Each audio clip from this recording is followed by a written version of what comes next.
Eto ga, konačno pobjeda u HNL-u nakon 2 mjeseca i prva utakmica nakon 16.3.2025. protiv Hajduka na Rujevici gdje smo zabili 3 gola, gdje smo pobjedili 3:0, a još preciznije zadnji put kad smo zabili 3 gola u gostima u HNL-u je bilo 30.3.2024. Evo, godinu i pol, skoro je prošlo u pobjedi protiv Rudeša 0:3.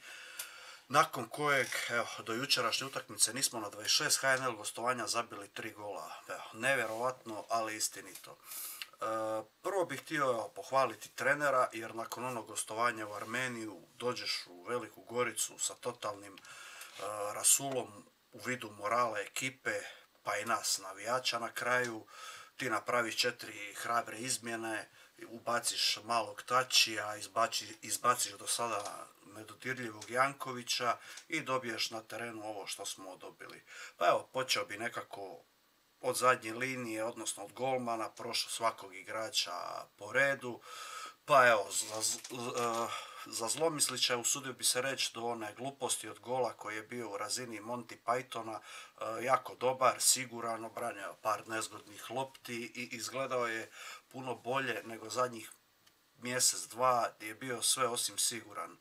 Izuzev tog ogromnog kiksa kod gola Gorice, po meni evo jako dobar.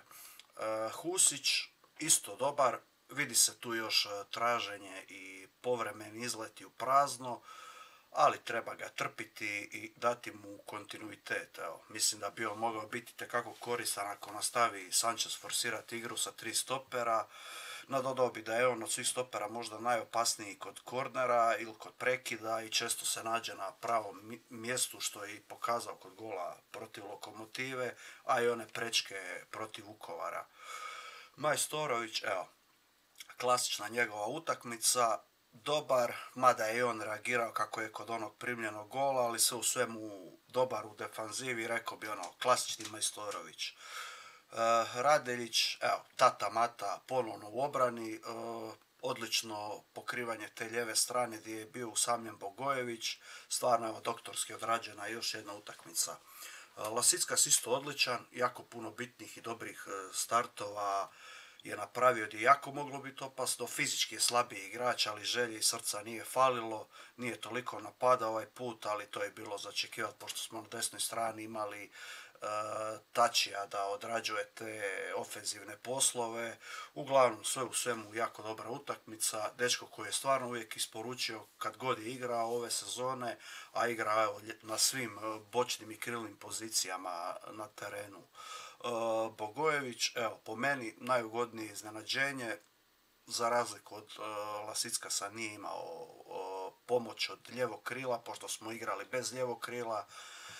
Cijela strana ta je bila njegova, dobar u defanzivi, prema naprijed isto bio ok, par puta je da se spetljao, gdje je mogao pucat, a išao je radit neke fintice, ali sve u svemu evo, odradio je vrhunsku utakmicu na tom ljevom wingbeku i mislim da nakon ove utakmice dokazao da je trenutno u ovoj filozofiji igre najbolje rješenje za buduće utakmice što se tiče naše lijeve strane.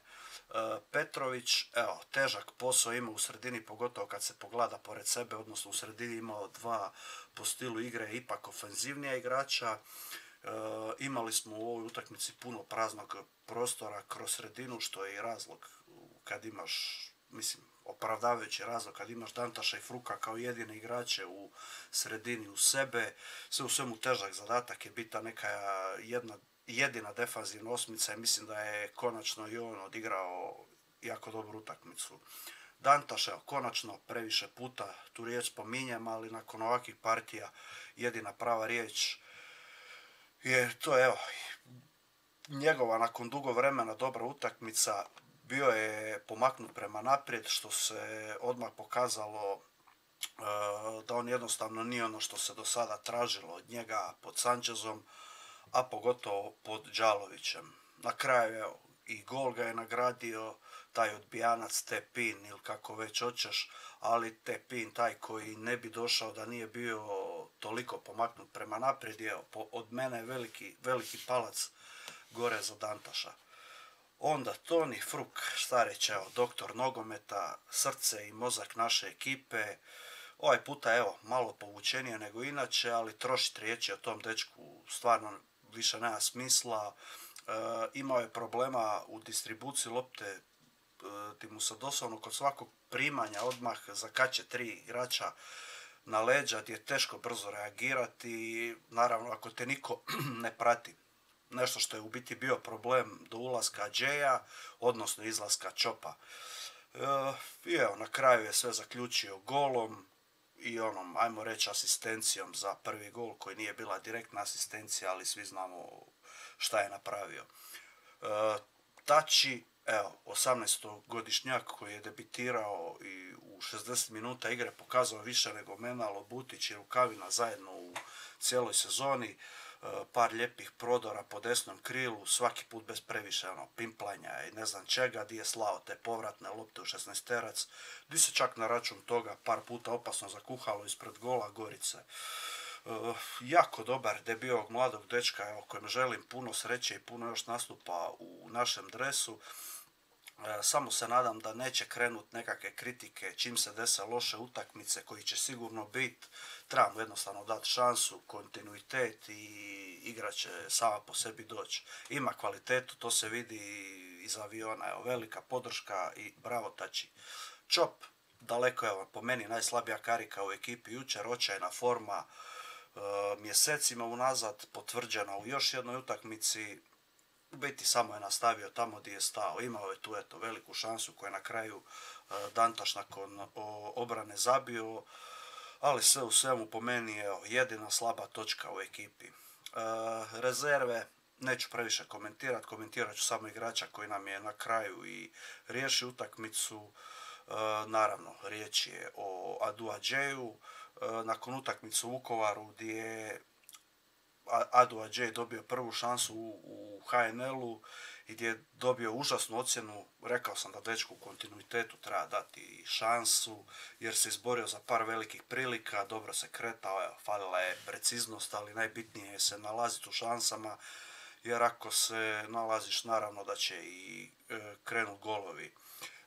Jučer ne samo da su krenuli golovi, krenule su i asistencije. Evo, odlična lopta za Fruka, nakon šta svi znamo šta je napravio, pa je ona prilika u zadnjoj minuti gdje mu je Branić blokirao loptu koja je išla u gol.